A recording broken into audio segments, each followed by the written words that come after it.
There, she'll be live. You can check it for me. Mm-hmm. But anyway, other than that, I guess we can get started. Let me just close this door right quick. Anyway, all right. Hey, what's up, everybody? This is Comic Con Artist, and with me I have Josh. And this will be the first Comic Chat Live, like the first legit Comic Chat Live since, I don't know, it's been months. It's been months since we actually got together and done this. Last week, for anybody who didn't, well, I'm guessing nobody really knew, but last week we was having a lot of technical difficulties. I know I was saying that we was gonna have Comic Chat Live last week, but didn't quite work out. Then we were gonna just record a video unlive, but that also didn't work out. I was just having I got a lot of bad luck when it comes to stuff. So a lot of technical difficulties, but that has been resolved. Hopefully everything is nice and clear today, because I was having some problems right before we started trying to do this. That's why we were a little bit late. But anyway, we live, and just want to talk about some of the recent comic book news, which was mostly trailers for these the new Marvel movies that are coming out. Now I guess the first thing we can talk about real quick is Ghost Rider. That just came out, I believe, Friday? Yeah. Yeah, so it just came out, and I've been hearing a lot of mixed reviews. It's not even really mixed, but it's like mostly bad. Yeah, I got told that it made the first Ghost Rider movie, seemed like The Dark Knight. The second one was just that terrible. The first one had that idea. It's kind of just the first one looked like The Dark Knight. I'm thinking, like, Exactly. what? I heard that it made the first one look like it deserved an Oscar, and I was like, well, damn, because I hate the first one. The first one was fucking terrible. Yeah. But on the flip side of things, I went to IGN, because that's mostly where I go for reviews, even though a lot of people complain. Even I complain, but I mostly go there. And I went there, and then the guy, even though he kind of gave like this boring review, like he didn't really have any energy, he said that the movie was good. Like, they gave it an 8 out of 10. And they were saying that the movie was directed by the guys that made Crank. And I enjoyed the Crank movies. They weren't like the best movies ever, but they were enjoyable to watch. And I'm wondering, does Ghost Rider have that same effect? And it just, in the sense that it's enjoyable to watch, but it isn't like some highbrow Oscar award winning movie. It's just entertaining. It has a whole bunch of crazy things happening. I don't know. I don't know. I haven't seen it yet. I wish I knew somebody that's seen it, but I don't know. A lot of people I know are uneasy to go see it because of the first movie. The first movie was so bad. And then I saw a review on Rotten Tomatoes, and it got like 1 or 2%. I was like 12%. Yeah, I think it went up from when I first seen it. When the movie first came out and I was looking at reviews, that percentage was so low. It's still pretty low, because 12% ain't nothing. But I don't know. I might go and see it. It depends. I don't know. I was looking forward to this movie. I was like hoping that it was gonna be good, even though I hated the first one so much. But I was kind of hoping that Marvel would, not drop the ball on this one. But it seemed like they might have. I don't know yet. So we'll see. I might have to check it out, and I might give like a review of it myself on my channel, maybe, and then see it if it was good or not. Because for right now, all I can do is take other people's opinion. Yeah. And, sometimes you have to take other people's opinion with a grain of salt, because not everybody gonna like, what you like. But, I don't know. The first movie and then all the stuff I've been hearing about this one, I don't know. But we'll see. Other than, Ghost Rider coming out, they released 2 trailers for 2 of the big upcoming, well, I think the only 2 Marvel movies is coming out this summer, right? Yeah. Yeah, I think, they showed the trailer for The Amazing Spider-Man and the Avengers, Super Bowl spot, which, out of the two trailers, Spider-Man got me more, pumped up. Like, I'm really looking forward to what they do with The Amazing Spider-Man. Now, the Avengers trailer, it was short, but, they did show a lot of interesting things, and, a lot of people were wondering how, everybody was going to look, together, how everybody was going to fit, and it looked good. Like, I think they did a good job, except, with everybody other than, Black Widow. Yeah. I don't know. I never really was a big Black Widow fan, and, seeing her in this movie with all the powerhouses make her seem kind of useless. Because you got Iron Man, you got Hulk, you got Thor, and then you got Hawkeye, and then you have Black Widow, which I don't even know what she can really do other than she's super trained ninja assassin, and that's about it, right? She doesn't have any mutant abilities. She doesn't have any real gadgets. She doesn't really have any powers whatsoever. Just a normal person with skills, right? Yeah. And like I've seen her written well. I've seen her written, really well. I've seen her in a lot of good comic books like The Invincible Iron Man, but I still don't know. Like I guess she just the eye candy for the movie, I guess. And I really wish that I'm hoping that they do more with her than just have her be, eye candy, because that'd be a waste. Like, I hate when they just pander to the audience like that. And it's like, oh, look at her, she looks so good. No, but that's not important. I want to see a good character. I want to see a character that's fleshed out. I want to see a character that's interesting. But I don't feel like we're going to get that was her. That was the only reason she was in Iron Man 2, to be eye candy. So that was a little bit useless. Not just let's know her character for another 2 years. Yeah, it was just that was maybe one gripe over Iron Man 2, but yeah. Yeah, because they had her little bits in the Iron Man 2 movie, and it wasn't really that important. And then all she did was take away time that we wanted to see more. We wanted to see more Tony Stark, man. It's his movie. It's supposed to be about him, but they had in other characters and all this other side stuff, and people just felt like it distracted. Because the movie's called Iron Man 2, not Iron Man and Black Widow. That's for the Avengers, not exactly.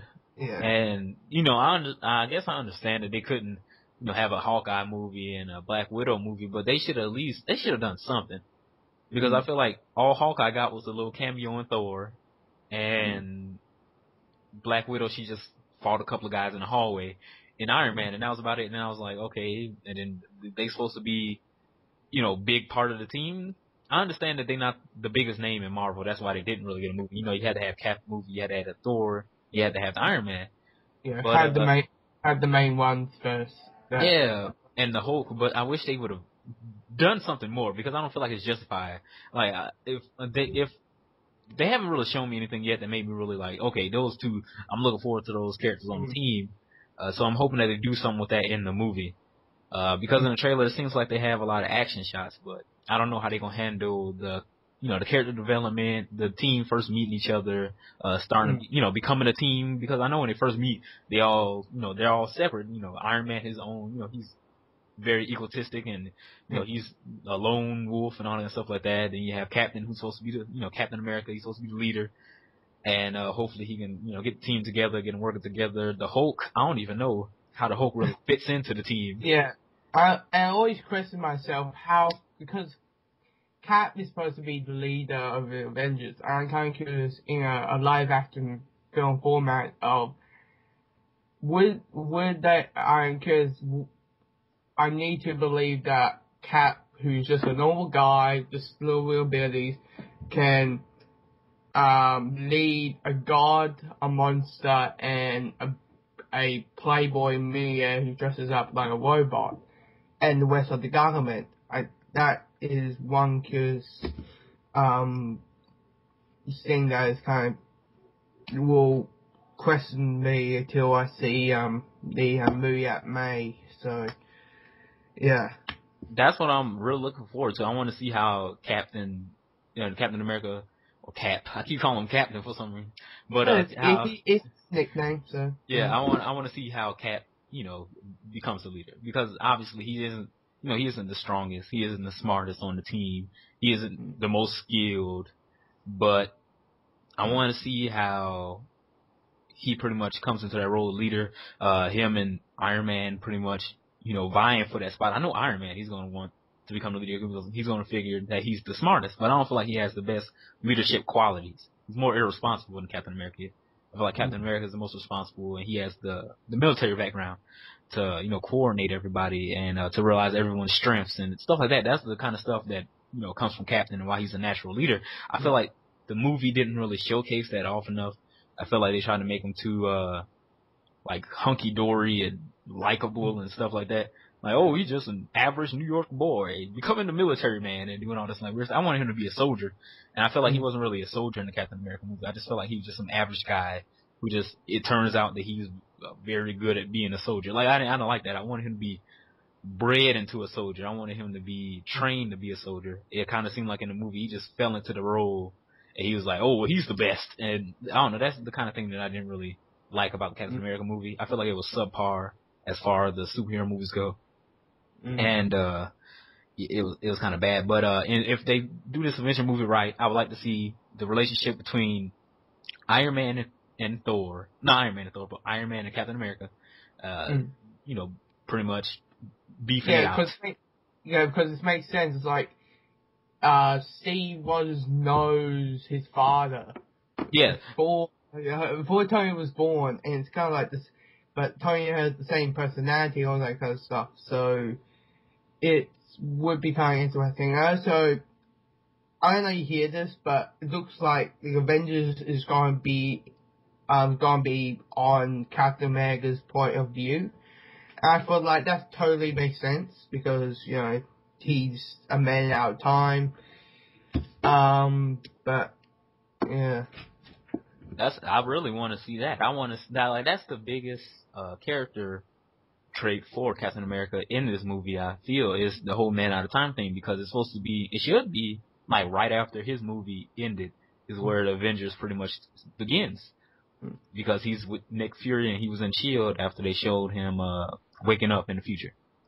So it should really be him trying to adjust to being into the 21st century, him dealing with Iron Man and him pretty much, you know, being on a team. I want to see Hulk because I don't know what Hulk they're going to be using. Will they be continuing from the Incredible Hulk movie?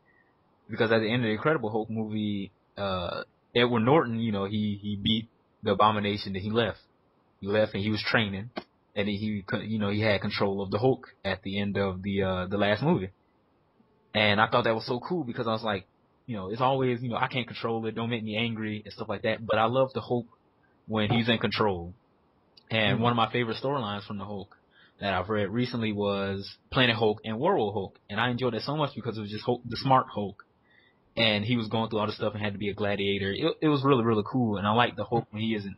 Like, I enjoy, you know, stupid Hulk, you know, me strongest there is and all that stuff like that. Like, that's saying Hulk smashed and that's it. That's in the issue, yeah. Like, I enjoy that Hulk. It's fun to watch him go and beat people, and it's fun to just hear him talking his Hulk language. But at the same time, I would prefer smarter Hulk because that's the obvious continuity continue from the movie because it showed him at the end controlling the Hulk. You know, he was meditating and he was able to call the eyes out. You know, at the end, it just showed his eyes green, and it pretty much symbolizes that he can control it. But I don't know if they're continuing from it because it looks like he can't really control it still because I believe he said something like he says I think he said something to I think Iron Man said something to him because he was like I heard that you a monster or something. I can't remember. It was from the first or the original trailer. Yeah, I think it was like Tony says to Bruce that he's a big fan of his work. Also, the idea of him turning to a giant big green waves monster. Yeah. So, also that bit between Loki and Tony, him saying like, I got an army, we got a Hulk, and I felt like, you know, that is the best like sarcasm thing out there, so. Yeah, like that's a good line, right? Like I really like that line. Because it's very accurate. Like you may have an army, but they do got the Hulk, and the Hulk is strongest, you know, there is. So you can't really mess with the Hulk.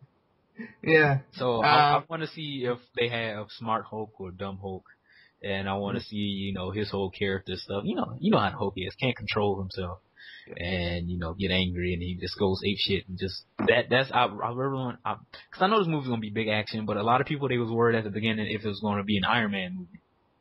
And I didn't want to see that. I've seen 2 Iron Man movies. And I love Iron Man. I love Robert Downey Jr. as Tony Stark. But I want to let all the characters have their time in the sun. I want them to all shine individually. Yeah, because only Iron Man had 2 movies. The West just had only had 1 movie each. And you just see them back as in a team up film. So we need more of the relationship and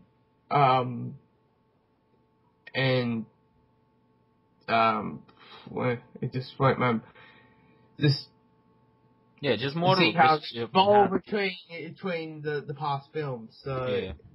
yeah. So I really want to see what they're doing with that. It's going to be interesting because I don't know. I think the movie's probably going to be like a regular feature length movie. It's probably going to be 90 minutes or not, Yeah. 90 minutes, an hour and a half. I doubt it's gonna be like a 2-hour film.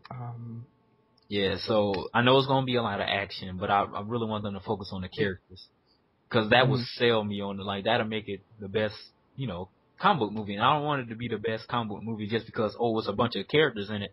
I want it to be the best comic book movie because it's deep, and I want it because it's, it's really suspenseful. Like, recently I seen Chronicles. Have you seen Chronicles? No. No. Alright, Chronicles was a very, very good movie, and it's not a superhero movie, but it does have superpowers in it. And that's what makes it kind of feel like a superhero movie. And the entire movie really focuses on character development. From the characters getting their powers all the way to, training to get stronger, all the way to the end where they have their final battle. And you see how the characters change. And you don't just see them change, you can see it all through the movie, just like the seeds being planted and the seeds taking root and then them growing into him becoming a monster. And I love that so much about that movie. And I kind of want that same suspenseful feeling, like you don't know what's going on and, what's going to happen. But a lot of times when you got movies like this that's a big blockbuster, they just go for, it's bad guys, we're going to beat them up, big explosions. And I don't want to see that in this movie. I want to see, what's going on with Loki, and I want to see that, kind of like that, him versus Thor and all their problems being brothers and all that stuff like that. Since they made it in the movie that he was the son of the Frost Giant King or whatever. Yeah. Yeah, and I want to see how, he deals with Loki. I don't know about the alien invaders things, how that's going to work out, but, the Skrulls. I don't know if it's going to be Skrulls because I saw Yeah, on IGN. and they keep saying like it's a Skrulls, but we have to change the name because of copyright stuff. But yeah, so I think that I'm excited for the movie because I've been waiting for this thing for 5 years. So, so what about smart Alec Peter Parker in the spy suit? Alright, so the Amazing Spider-Man trailer came out, I think a week ago, 2 weeks, I believe. And, when I watched that, I was excited. Because, like you said, he was a, wisecracking, smart-ass Spider-Man, and that's how he's supposed to be. And, in the original movie, they kind of had that, but not as much. He was mostly like one per movie kind of thing. It's like, you said a couple of jokes, and then it was few and far between. And it was mostly just him dealing with stuff and life being bad. And they focused more on, the Parker luck and, how bad it is to be Spider-Man and, all the things that happen to him. And I like the 2 original movies, but at the same time, I like to see the lighter side of Peter Parker. And that's what's so great about the character because, all these bad things happen to him, but he always picks himself back up. And he's always joking and he's always, hilarious and stuff like that. But I feel like in the first movies, they didn't really touch on that enough. It was mostly him just being depressed and sad and this happening to him and mulling over Uncle Ben's death or whoever's death. And then, it was good and it made the character, pretty much seem, like he was going through stuff and you felt for Peter Parker in the first 2 movies. The third movie, not so much. I was like, I'm done with this. Like he all emo and his hair all stupid. And he's just dancing in the street and being lame. But the first 2 movies, you felt for Peter Parker. And I like how they did that, but at the same time, I like the lighter side, and I'm happy to see that they're adding in, the jokes, the comedy, and stuff like that. I want to see what they do with it. And also, Peter is a genius. He's made years. Yeah. Yeah. Yeah, they showing his technological background, which is cool because I like how they going into the whole. His father's past, his father working at Oscorp and all stuff like that, Peter being smart, because I didn't really think about this before. They just pretty much made him like, oh, he's a geek or he's a nerd and he's smart, but he don't really do anything smart in the movies. And I'm liking that they're touching on that, at least from what I've seen in the trailers and what I've been hearing. Because he makes his web shooters and, all the stuff like that. He goes to the lab and he starts checking out stuff. I want to see him play around because that's one of the things that I have a problem with in the comic books of Spider-Man. Because, he makes the web shooters, he makes the spider tracer, but he stops there. And I'm like, people like Reed Richards and Tony Starks and all this stuff like that. Why don't you make more stuff? Because to me, Spider-Man is Marvel's Batman. Not in the sense that they both like the same gritty character, but they're exactly because they're the total opposites right there. But in the sense that he's a street level, really, but yeah, he's a street level superhero. He fights mostly henchmen and mafia made men, and he's not like the Hulk. He isn't like Iron Man. He isn't flying out in space like the Fantastic Four or whatever. He handles I don't know what's wrong with me, but he handles most of the street stuff. Bank robberies, carjackings, the random super villain every now and again. But nobody's ever extremely powerful other than like the Rhino or whatever that he has to take down his normal rogues gallery. So, you don't really expect him to be able to take down the Hulk or something like that or stop an alien invasion by himself. But, I would like to, because, he's not that powerful, but where they seem to forget is that, what they seem to forget is that he's a genius. And they put that in the comic books every now and again, but I hate when they don't do it because I like Peter Parker and, that's his character. He's a genius with spider powers, but I don't feel like they use that as well. And I'm hoping that they use it in the movie. Yeah.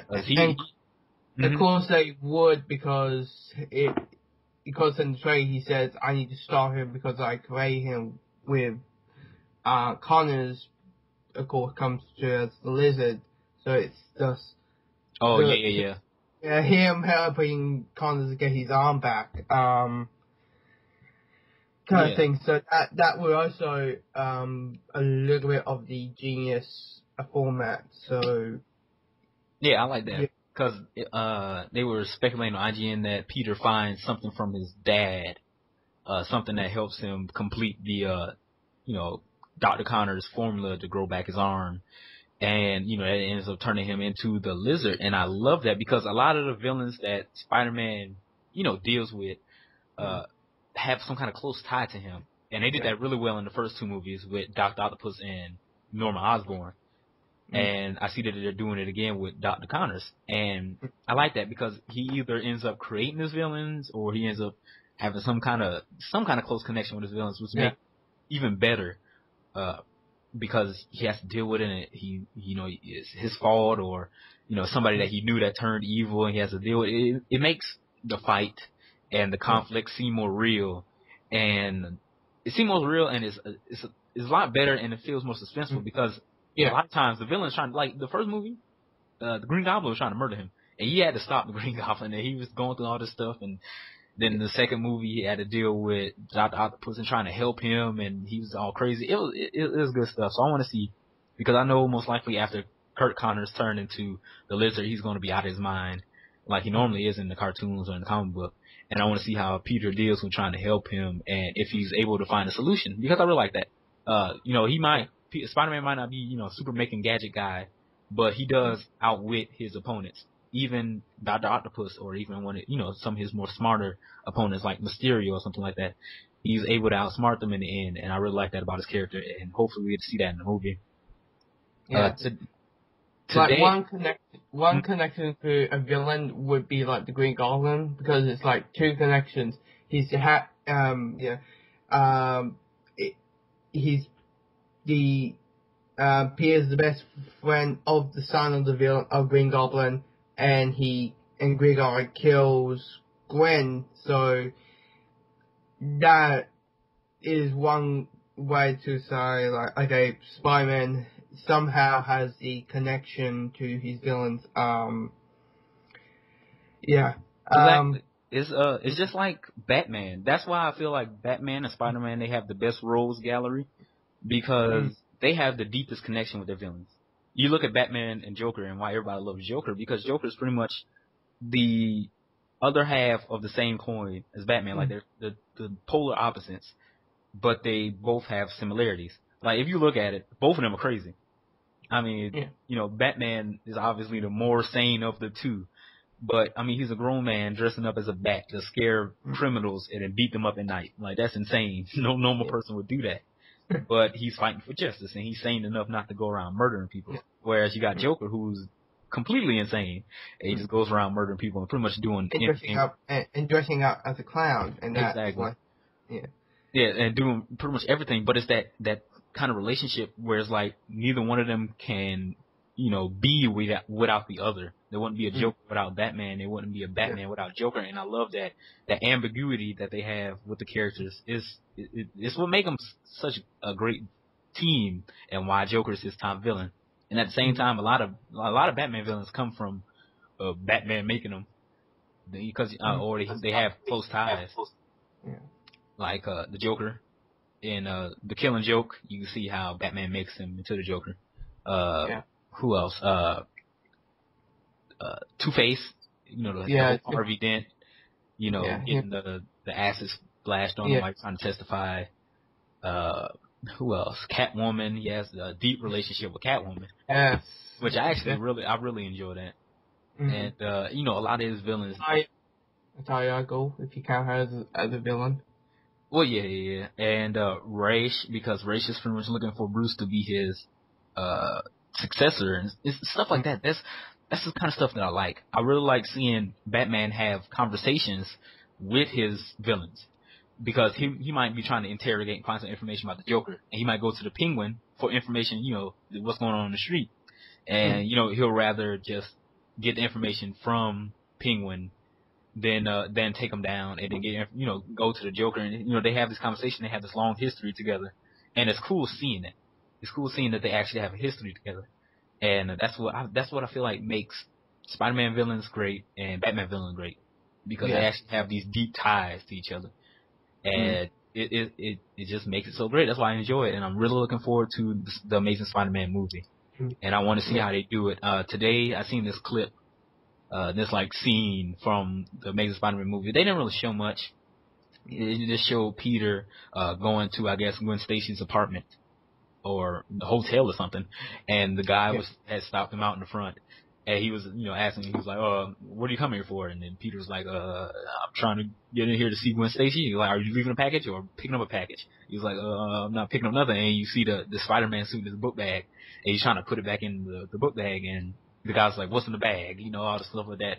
And, it's kind of like, is he going to find out that he's Spider-Man or something like that? And a lot of people are just saying, it's the scene right before in the trailer when he climbs up the building, and then she asks how he got up there, and he's like the fire escape and stuff like that. So, it's a lot of interesting scenes. I want to see how, Peter Parker and Spider-Man, how their lives, his dual life collides and stuff like that. I really want to see what they do with this movie, because I'm hoping that it's going to do well, and I'm really looking forward to it. But that's pretty much all they've shown about the Amazing Spider-Man. I guess the other movie that we all looking forward to is The Dark Knight Rises, and we can start talking about that next. Now, The Dark Knight Rises, I haven't really watched a lot of the trailers.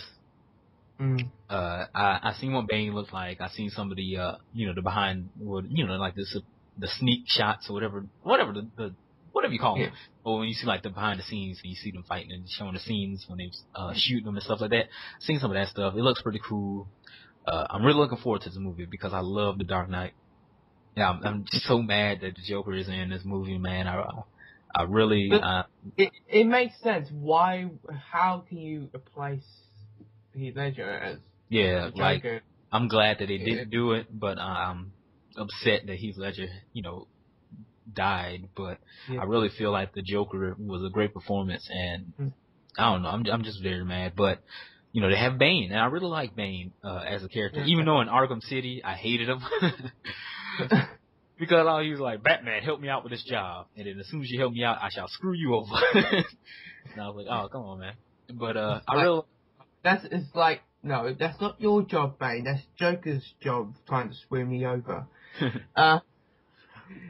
But I really like Bane, and I want to see him done well in the movie. Since in the last movie, which was Batman and Robin.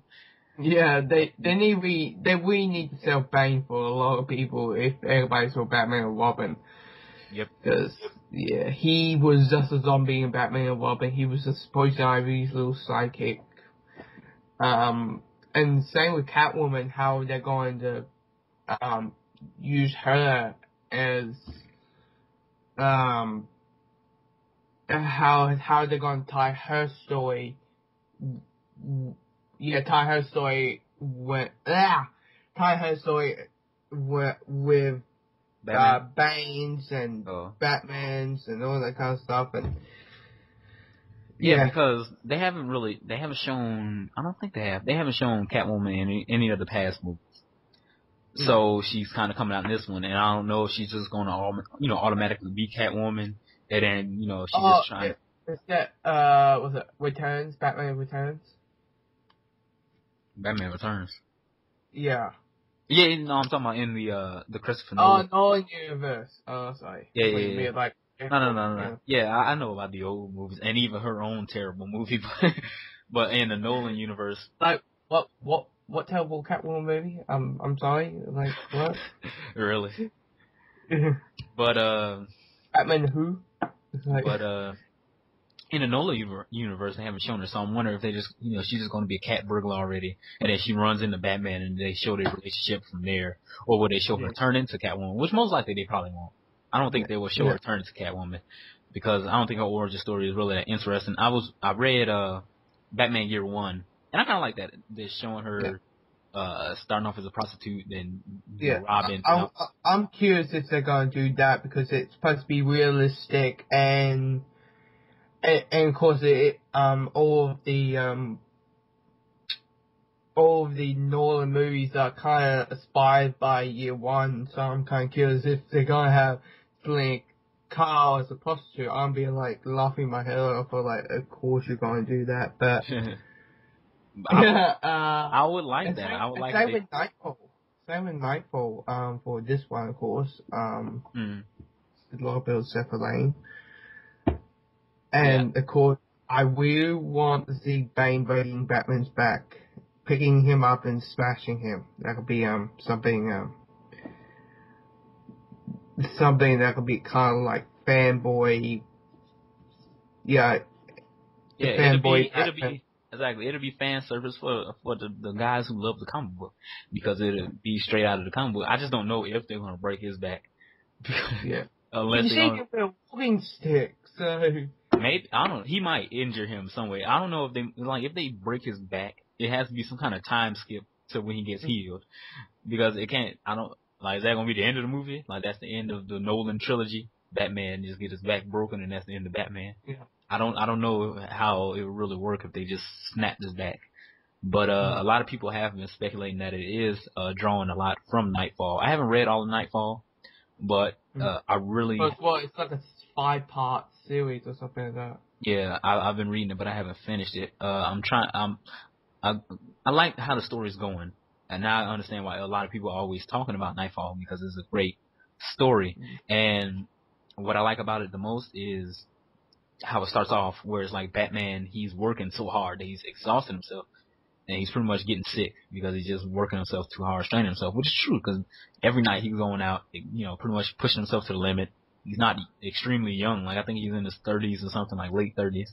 So, Batman needed time to break, some time off. So he's ended up taking a break, and then Robin and the guy who takes over for Batman, I don't know his name, I can't remember. But they have like a substitute Batman. He comes in, and then Bruce Wayne, he coming out while he's tired, and then Bane is I think it's like the first time you see Bane in that storyline, right? That's where Bane originated. Yeah, and that's the greatest way to bring out a villain, where it's like he comes out and he breaks the superhero's back. Like, that's ridiculous. But I like how they did Bane in there. He seems very smart, very well written, and he seems like a pretty cool character. I'm liking that. I ain't never really been a Bane fan. Like, I mostly like Joker, Two-Face, Scarecrow, so on and so on. But I'm liking Bane in this. So I'm hoping that they do a good job with him in the movie. He don't seem like he's going to be overly strong. I haven't really seen him do... Yeah, I haven't really seen him do anything. Yeah, I'm kind of curious. Are they going to do the Venom, or they're not going to do the Venom? I think in Nightfall, there's no Venom thing at all. So I'm thinking they're not doing the Venom, how he goes that, turns to the whole buff thing. So, Then, I didn't even notice that in Nightfall. So he don't have the Venom. He's just a really strong guy that can fight well. Because I know his origins. It was like his dad or something was serving like a life sentence in jail or something like that. Yeah. And then his dad died, and they made him serve it. So he pretty much grew up in jail, and then he learned a lot of stuff from the smart criminals and all that stuff like that. Yeah. And that's some crazy stuff. But I like that, and it made him smart. It made him strong, and I really want to see how Bane can push Batman. I want to see it. Because having Joker in the second movie and then Bane in the last one, it seemed kind of backwards. Because you would think they would end it on his strongest villain. But I like Bane. Like, I really want to see what they can do with it. And I trust Christopher Nolan because, I've been enjoying all these movies so far. So I want to see what he does with Bane because I like what he did with Joker. I really do. So, I don't know. I'm just really, really amped, man. All these comic book movies that are coming out this year seem fantastic. Yeah. But if I had to rank it from least hype to most hype, I have to say Avengers, then Spider-Man, then The Dark Knight. Because Avengers seem good, but I don't know what they're really doing with all the characters. The Amazing Spider-Man seems more interesting because Spider-Man is he's one of my favorite comic book characters. So that's a little bit better than the Avengers to me, even though it has a lot of great characters in the Avenger. Like I like Cap and I like Iron Man and I like the Hulk, but I don't know. I'm still iffy. Like they haven't really sold me on it yet, but I am looking forward to the movie. And then Batman has just been consecutively good, so I'm really looking forward to that. So we got some comic book stuff that's happening in the next few months. You got Spider-Man. I'm curious that if it's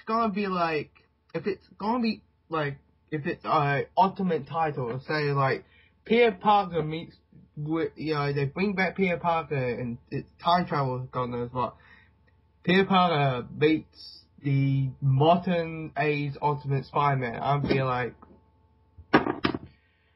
be like thinking. That's what I'm thinking it's gonna be Ultimate, not mainstream. Yeah, because I'm like, the Amazing Spider-Man, they already did it. They already did it in the Spider Island. That's what I was saying in the video. I was like, they did the whole, Spider-Man and Scarlet Spider coming together in that video. And I've been reading, Amazing Spider-Man with the whole Spider Island stuff. And then, recently the whole, Dr. Octopus stuff. And I've been reading Scarlet Spider, which is, both of the books have been good, but I'm not really looking forward or amped up for a storyline where both of them together. Like, both of the characters are cool or whatever, but I'm not really caring about that. From what I've seen on YouTube, what I've heard, and what I heard people speculating, even myself, both of the emblems on the Spider-Man cover are, Ultimate Peter and Ultimate Miles Morales. They're both of their symbols. So I'm really looking forward to what they do. Like, this has got me just thinking, like, what is going to happen? Like, are they going to bring back Peter? A lot of people are iffy. They're like, I was talking to one guy. He was like, oh, Miles is a good character. Hopefully they don't get rid of him before, by bringing back the regular Peter. Because, I like Miles. I like that progression. And just to bring back a character that they just killed off, seems stupid. And then, you have my opinion, which is I love Peter. I love Miles. Bring them both back and let them both be amazing. Because I feel like I don't know how they're going to do it. I don't know if they even are going to bring back Peter. Maybe they might, because I believe one of his clones is still alive from the Clone Saga, and I think it's the Scorpion Peter Parker. I think he's still alive with Shield. I don't remember though. I might have to go back and look and check this out. But I do think that one clone is still alive. Well, two, because Spider-Woman or whatever, she's still alive and she was Shield. But I really want to see what they do, and I really would love if they brought back Peter and then have him in his own Ultimate Spider-Man book, and then have Miles in his own separate Ultimate Spider-Man book, and then have Bendis write both of them. That's what I want. Because I'm thinking like, there's no way it's gonna be mainstream. What's going to happen in this year with the X-Men vs. the Avengers thing? So it has to be Ultimate. So yeah. So I'm really hoping, because right now in the Ultimate Universe, it's not really much going on. like I was saying before, I don't really enjoy the Ultimate X-Men book. That's pretty bad. I don't enjoy the Ultimate Avengers, whatever they call. I'm not enjoying that book. Any of the other books, they haven't really been good. They're not really doing anything with the Ultimate Universe. Even I don't know. Deadpool. Yeah, I have to say Deadpool because I'm doing like it's your favorite Marvel character. Well, and, he's not in the Ultimate Universe, but I am very depressed that they aren't like. I was being really, really tolerant of Daniel Way's run on Deadpool. I felt like it was, bad, but it was readable because, he was able to do the humor very well. That's, at least in the beginning. But I felt like he was writing Deadpool like a cartoon character, where it was like every issue was like a different episode, and he would always be doing something random in the next issue. Oh, I want to be a pirate. Oh, I want to be a space mercenary. Oh, I want to be, whatever, this, that, and the other. And it made me so angry, but I was like, at least kill someone kind of thing. It made me so angry, and now where I haven't even been reading it, but I heard that they did an evil Deadpool, which makes no sense. An evil Deadpool, and then there's some other crap. I stopped reading after the whole him wanting to kill himself and trying to fight the Hulk. How can he kill himself? That's the question. I don't know, because somebody brought up a great point, which is that he's cursed by Thanos and he can't die, as well as he has the healing factor. So he can't die, and even if you beat him to death, he'll heal back. So Deadpool is pretty much immortal in the Marvel Universe until Thanos and Death say otherwise. So I don't know, but from what I've been reading of Daniel Way's run on Deadpool, he doesn't give a fuck about continuity because he's written so many things that are so wrong. And I'm so mad because right before Volume 4, which is the recent Deadpool title, Cable and Deadpool. And I love Cable and Deadpool. And at the end of Cable and Deadpool, you see the character development from the beginning of the issue all the way to the end. And I love how they ended it. Pretty much taken from the first issue, which had Deadpool in his apartment, and he takes a job, and he goes on the job, stuff like that, and he's by himself. Then the last issue, Deadpool's in his apartment, but this time he doesn't take a job. Everybody comes over, so you have Agent X, Outlaw, Sandy, Taskmaster come over, all his friends, and Bob, all his friends they pretty much gained over the series, and they're just hanging out. And I thought that was so cool, just seeing Deadpool pretty much have his own like supporting cast in his continuity, and I really like that. And I feel like Daniel Wade just threw all that to the wolves pretty much because he talks about none of that. I mean, he had Taskmaster in that storyline where it merged with the Thunderbolts. I like that, just seeing him and Taskmaster like, they buddy working together. That was pretty cool to see. And other than that, in the most recent stuff that I read was all his friends hating him and they came to kill him. And I was like, why? It made no sense. It was like, well, Deadpool, you did all this messed up stuff to us, and we hate you now, so we're gonna try to kill you. And I was like, that was so stupid. I hated that so much. Yeah. And I guess the last thing we are going to talk about, because I think there's nothing else that is happening. Well, one more thing I just want to touch on right quick is what I was happy about, but I'm mad after reading it, was X-Sanction, I believe it's called, where Cable's return into the Marvel Universe, and he's trying to kill all the Avengers. And I was like, why? And it made me angry, because I love Cable and Deadpool, and in that book, that was the first real comic book I read when I started reading comic books, like the last year or whatever when I started.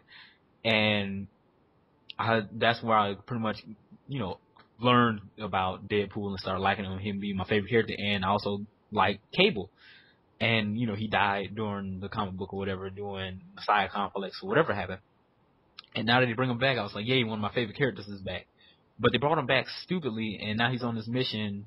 I believe it's like, he's in the future, and apparently not the X-Men, but the Avengers end up doing something to kill Hope, and he won't let that happen. So he gotta kill the Avengers before they kill Hope for some reason. And it made no sense. It was bad. He just ended up just like knocking them off one by one, and I just stopped reading it after like the second issue, where he takes down, I believe he's trying to fight Iron Man, I think he takes down Cap, and he's trying to fight Iron Man. That's the end of the second issue, and I was like, this is stupid. So I'm kind of mad with that. But that was one of the big storylines, was just bringing back Cable. But I don't like what they're doing with it, especially after the Cable, his own monthly series. where it was him pretty much raising Hope. And I love that so much. That was such a good story and such a good book. And I love how they ended with the Deadpool and Cable, which is supposed to be like Cable and Deadpool. And you have the little, like, him and Deadpool being together and dealing with Hope and what they were doing before his comic book even started. And I like that so much. But they messing it up. Like Marvel always drop the ball somewhere with one of my favorite characters. And Deadpool Monthly is where they dropped the ball with Deadpool. And also Deadpool Corps. I didn't like Deadpool Corps. And then the whole X-Sanction thing is just bad, and I'm really hating it. But yeah. What was you gonna talk about the last thing? I think it's Avengers versus X-Men. Now this is something I don't know what's going on with this whole versus, like Cable versus the Avengers, Wolverine versus Cyclops, and what was it called? Whatever the storyline was called, the not I was about to say scrimmage, but Schism, that's what it's called. In X-Men Schism, and now it's X-Men versus Avengers, and they've been kind of building up to this for a while, from what I can gather from reading the books, because you had Cyclops pretty much running all the mutants on the island, and he hasn't been reporting or talking to the Avengers because like they don't really care about the mutinies. I gotta focus on the mutants not fighting battles in the space and stuff. So they pretty much is like they keep themselves pretty much isolated from the world, and the Avengers and the government, they kind of worried about the mutants because it's like you're kind of building your own little army of mutants. And, you have Magneto on your team, and, his main members is Magneto, Namor, and Emma Frost. And, they all known for pretty much flying off the handle and messing stuff up. So, they're kind of wary of Cyclops and his mutants and what they're doing, especially since Scott had his big falling out with Wolverine, and Wolverine being on the Avengers, and people probably worrying like, what's Scott doing? And, what happened to the change, and him, his disagreement with Charles Xavier, all that kind of crazy stuff. So I'm kind of looking forward to this book. I don't really know much about it, but I want to see what happens, like what's going to happen to Scott. What is he doing? Will he be, will he go off the deep end and do something drastic? Or if it's just going to be like this big action book where it's just like, look at them fight. Woo, it's so amazing. Buy it. And that's it. Like, there's nothing really that's going to change in the Marvel Universe. I want to see a big change with this. Because I feel like a lot of the big storylines, it's no aftermath. It's just... Like last year, Fear Itself, there was no changing whatsoever. Yeah, in Fear Itself, it was like all this build up, all this like world ending stuff, and then it pretty much stops, and then everything's the same, but Thor is dead. I mean, the biggest change that I seen was in the Avengers Academy, which I really liked that. And you see how Fear Itself pretty much played a part, in the character development. Pretty much, most of them end up taking a life, and they fit. It's like their first real battle and stuff like that, and them dealing with it. But that just comes from Cage's storytelling and how great of a writer he is. But other than that, I don't really think Fear Itself really did anything. It made Iron Man drink again, like that. It wasn't that big of a deal. I mean, like one of the storylines that I enjoyed, and there was a lot of aftermath, was World War Hulk. And you really get to see a lot of the aftermath. They even had a whole storyline called World War Hulk Aftermath. And you get to see how the Brood, what the Brood was doing after World War Hulk, and what happened to Hulk, because he's supposed to be dead, but he came back dumb Hulk again, and how they was rebuilding the city and all these other characters, how they had to deal with the backlash. I like that. I really like that. And I feel like things changed, after that. But Fear Itself, not so much. And Spider Island, not so much either. So I was like, these big events, they just do it to have a whole bunch of characters in there and then, to push up sales. But I want it to be meaningful. I want it to matter in the continuity, because, everybody loves continuity. Everybody wants this to be impactful to the story and change how they see things and how these characters, react to each other and the relationships and stuff. But, Marvel seems to be going the safe route and just keeping everything, the status quo. And I feel like everybody's getting tired of it, because that's why a lot of people are complaining that the big events are kind of boring. Because nothing happens. Nothing really meaningful happens, so what's the point of reading them? So I don't know. I'm looking forward to it because I really like Scott as a character now. I feel like he's coming to his own as a man character. It seems pretty cool. I like Emma Frost. I find that Magneto being on the team is crazy. and I want to see how his X-Men differ from, Charles's X-Men, or how they differ from Logan's X-Men and stuff like that. So I want to see how all these characters are going to deal with this whole versus, X-Men versus Avengers. So I'm looking forward to it. How about you? It reminds me of, like, this is like the sequel to Civil War, because it's kind of like you got the X-Men character that is in the X-Men versus the rest of the Marvel Universe. And I found, like, do we have this thing before? It was like the whole universe fighting over their rights, and it's like, and it kind of comes to the idea, I read this before, and I'm not really interested of it. Like, example, the main characters is Captain America and Cyclops. I'm thinking, I was stuck in my head thinking, like, well, it's going to be like Captain America and Iron Man. Yeah. And, it's that. I want to ask, who's writing it? It's Buzz. Ooh, let me just try to look it up. Alright. You can look it up real quick. Because I enjoyed Civil War, and, looking back at Civil War, it had a lot of backlash. After Civil War happened, a lot of the heroes and villains, they were on the side. And, it kept going even after the storyline was over. So I thought that was cool. A lot of the unregistered heroes had to deal with being unregistered, like Spider-Man. He was even more of a menace than before. Then you had other heroes who were underground and all these different teams, and I thought that was pretty cool. That changed the Marvel Universe. And people may have problems with Civil War and stuff like that, but it did change the Marvel Universe. And if you're going to have a big event like that, it has to have, like, it's like cause and effect. It has to have a cause. Like, you had the whole Registration Act and junk, and it has to have this big effect on the universe even after it's done. It shouldn't just be enclosed in the storyline like Fear Itself was. The big stuff happened during Fear Itself, and after Fear Itself was over, it went back to normal, and that was pretty much it. That kind of thing never happened. Yeah, I'm hoping that it will have some kind of. Was never around. He's gone. Yeah, I want to have some kind of residual effect after it's done. Yeah. Kill Cap and Cyclops again. Have the only. Do like the Gwen Stacy thing that they don't bring back the character kind of thing. I doubt they would do that with these characters. Yeah, because it's like, people, it's like the whole like, we don't like, I think the best way to actually sell books is putting like Peter Parker in it. It's like, yeah, but just tell me a good story, I'll care about it. Pretty much.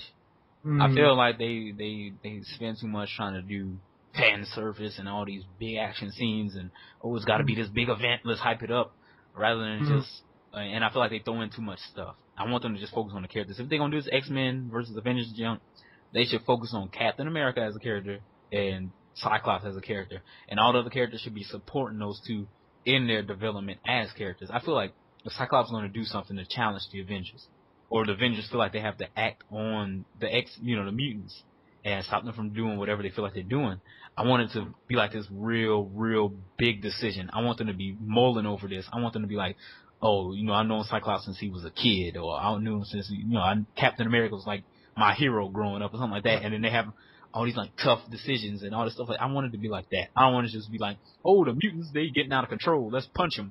And then they punch them and then it's over and then that's the end of the storyline. That's stupid. And then like lock Cyclops up in jail, and Cyclops in jail for a while. Like I don't want it to be simplistic. I don't want to just be like, look, we're gonna throw in all the characters we can in the book, focus on none of them, and just have them punch each other. Like that's stupid, and it's a waste of my time as a reader. So have you found who writes? Yeah. I actually remember it because I had like a live press fan thing. We have Brian Michael Bendis writing Wanda, because it's one of those, if they're saying it affects the whole X-Men universe, so it's kind of like we'll do the Avengers side and do the like it affect, you have all these monthly issues. we have the guy who written the Death of Captain America. Okay, so Bendis and who wrote but Death of Captain America? It's like was it Ed? Ed. Ed. Don't find a name. Hold on, let me look it up. Death of Captain. Because they're trying to get all of their... Ed Brubaker. Yeah, because they're trying to get all the best, writers that they ever had today to write this big event. Okay, well that's cool because, obviously I like Brian Michael Bendis from Ultimate Spider-Man, and I heard a lot of good things from the Death of Captain America. So hopefully this storyline will be very, very good because I feel like they're getting... Because I love Brian Michael Bendis' run on Ultimate X-Men with the little issues they did here and there. So he seems to know the X-Men characters very well. I want to see him write them. And obviously Ed Brubaker wrote, one of the greatest, or at least a good Captain America story. I haven't read it yet, but I heard a lot of good things about it from other people. So hopefully they do an amazing job. That's what I'm looking forward to. And I feel like Marvel is going about it the right way, but picking the best of the best to write something this big, and hopefully it has a lot of impact on the Marvel Universe because these are two very, very important figures in the Marvel Universe. Cyclops being the leader of pretty much the mutants and then, Captain America being the leader of the superheroes. So I want to see what they do with this. So that's kind of it, really. Yep, I guess so. I can't really think of any other storylines that I'm looking forward to. That's pretty much it. Is there any comic books that you've been reading recently that you think are good, like some of the stuff that you've been reading? No. No, because I haven't really been reading much. I know one thing that caught my attention that I didn't think I was going to be enjoying so much is Green Lantern, with Hal Jordan and Sinestro coming together. I've been enjoying that, and Aquaman. I never thought I would like Aquaman so much. Yeah.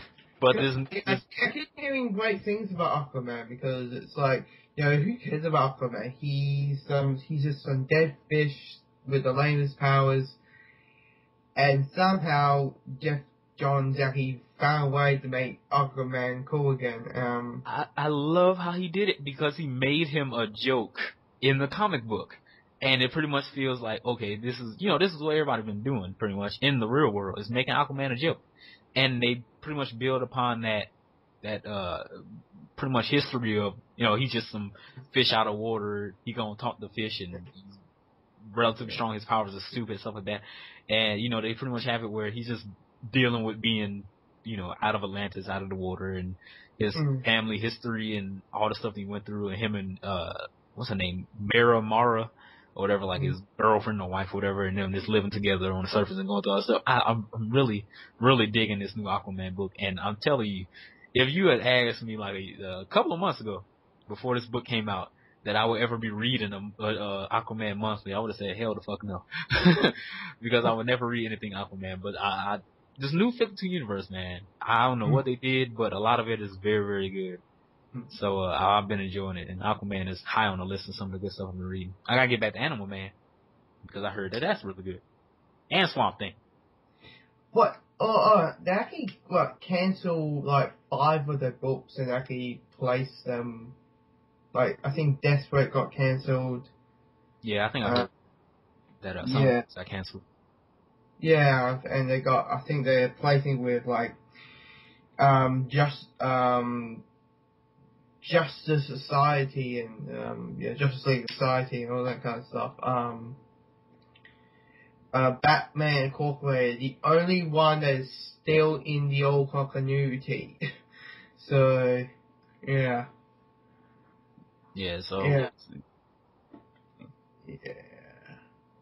Okay. Yeah, that's it. I think it's time to wrap it up because we got nothing else to talk about. Okay, I'm just checking up on the Avengers vs. X-Men right quick. It says, the Avengers vs. X-Men is written by a team of top-selling authors in the comic book industry today. Brian Michael Bendis, Jason Aaron, Jonathan Hickman, Ed Brubaker, and Matt Fraction, who are pretty much my favorite writers ever. And then they said the unprecedented assembly of acclaimed writers is joined by a trio of the industry's superstar artists: John Romita Jr., who I love from Kick-Ass, and a lot of the best, really, really good, superhero, art. Yeah. Like, I don't know. It's like I really like it when he does the traditional superhero art. Mm. And I like his style in Kick-Ass and stuff like that. But I also like when he does the traditional superheroes. Oliver Copier and Adam Cooper, which are a bunch of great artists. So I'm looking forward to that. What is this? What? This is the X-Men. The Avengers and X-Men have learned that an all-powerful embodiment of both death and rebirth, known as the Phoenix Force, is on a crash course to Earth, and it needs a new host unleash its immeasurable power. But when the shocking decision ties to the Phoenix return, what will pit the Avengers against the X-Men? And when good friends become bitter enemies, what does it mean for the future of the Marvel Universe? All right, I'm already digging this right now because they bring it back. It's kind of like they're tugging war. It's like the X-Men wants to help Jean, like they always want to do. And the Avengers just want the rest of the Marvel Universe just wants to get with her and hunt her and all that kind of stuff. Geez. But just bring us. And it's what I'm hearing. It's two issues per month, so it's a 12 issue. Okay, so it's a bi-monthly comic book, so it's 12 issues, so it's coming out twice a month. That's cool. And also plotting a 0 one, but like a 0 comic. Okay, so now this is pretty much bringing up a good question. Will it be Jean that's coming back, or will Rachel? No, is her name Rachel? Anyway, Hope, whatever her name is she gonna be the new Phoenix? And because somebody was saying in the comments where I was just reading on this post, it was like it would be crazy if Bishop was right. In the Cable book, Bishop was hunting down Cable and Hope through time to kill Hope because they thought that she was going to be pretty much the end of everything. And Cable was like, no, she's the hope for all mutants, and she'll give them back their powers and all some crazy stuff. And I would like to see if she ended up becoming a new Phoenix, because a lot of people speculate that Hope is going to end up being Jean Grey or some kind of taking over for Jean. I don't know. But I'm really looking forward to the storyline. Yeah. Oh man, it's gonna be crazy. I hate that the Red Hulk is in it though. I hate the Red Hulk, but cool. I'm looking forward to this. Yeah, it's like damn you. Who invented the Red Hulk? Oh yeah, him. Were you Jeff Lowe inventing that Red version of the Hulk? I thought, because I really liked the Hulk ever since I was a kid, and I've been reading, playing the Hulk, World Hulk, Incredible Hercules, all that kind of stuff that deals with the whole Hulk universe, Scar, all that kind of stuff like that from his son, and I've been enjoying it. So I was looking into the Red Hulk because I was like, oh man, I'm gonna be able to read another good Hulk book, only to find out like an evil version of the Hulk. And I'm thinking exactly, only to find out that I get stupid Hulk. I didn't like him. I didn't like him at all. He was so lame. Hulk is, saying stupid things, all that kind of stuff. No, my biggest problem with the Red Hulk is that, I don't know, I feel like his character development was a little weird. So the biggest thing about it was the whole mystery was who was the Red Hulk. And when they finally revealed it, I was like, oh, okay, that's a little lackluster. And then, after they showed him, he pretty much just joins the Avengers, and he's just I don't know, it's just like the guy I forget his name. It's the Colonel guy that always hates Bruce Banner. General Ross. Yeah, it's him. He's the Red Hulk, which is big whoop. And he's like, I hate the Hulk so much that I shall become you. But the red version. It's like, it would be more better if it was Betty, not. I mean, General. Betty is Red She-Hulk. What? I think. Or is she... Red She-Hulk? Yeah, that's a Red She-Hulk. Oh, jeez. Yeah, so they got Red She-Hulk now, and then regular She-Hulk, and then they have Red Hulk, and regular Hulk, or Rolk, as they call him. which I think is also stupid. And I don't like the whole like he when he gets angry, he doesn't get stronger. He get angry, he get hotter. And then when he got hotter, he got tired and like passed out from dehydration or whatever. It was stupid. I just don't like the character. He's just not interesting at all. Like Hulk is interesting because you have that dilemma between man versus monster and stuff like that. Yeah. But with Red Hulk, it's none of that. He's just pretty much perfectly fine being Red Hulk. It's man versus dehydration. Yeah, it's nothing interesting about the character. He feels unnecessary. I think that's the biggest thing. It's like when they tried to shoehorn the Sentry into the Marvel Universe. I didn't like that at all. Yeah. Even though he had like a cool whole, thing with the whole, him being extremely powerful, but at the same time having like this crazy side where, if he goes off the wall, I think, what is it called? The Void or whatever will come out, which is just like a manifestation of his inner darkness or some kind of crazy stuff. I enjoyed what they did with the Sentry. I hated how they brought him into the Marvel Universe. I thought that was stupid, but I thought he was a cool character, and then they killed him. So I don't know. Like, they made him bad because he came through the whole Civil War junk. They did the whole Civil War junk, and he was, on the register side. No, I don't know. I forget what happened, but he was really fighting Iron Man like crazy. So I don't know, and then they killed him. Like, I thought he could have been a very, very good character after they finally brought him in. They were doing some cool stuff with him, but he spent too much time crying and not wanting to be a superhero, then finally become a superhero, then killing himself or dying. It's kind of like, if you don't want to be a superhero, just don't be one. It's like, everybody kept coming to him and he was like, "We need your help," and he was like, "Nah, leave me alone." And I was like, "Come on." It's like just stop bugging me alone, or I'm going to have to,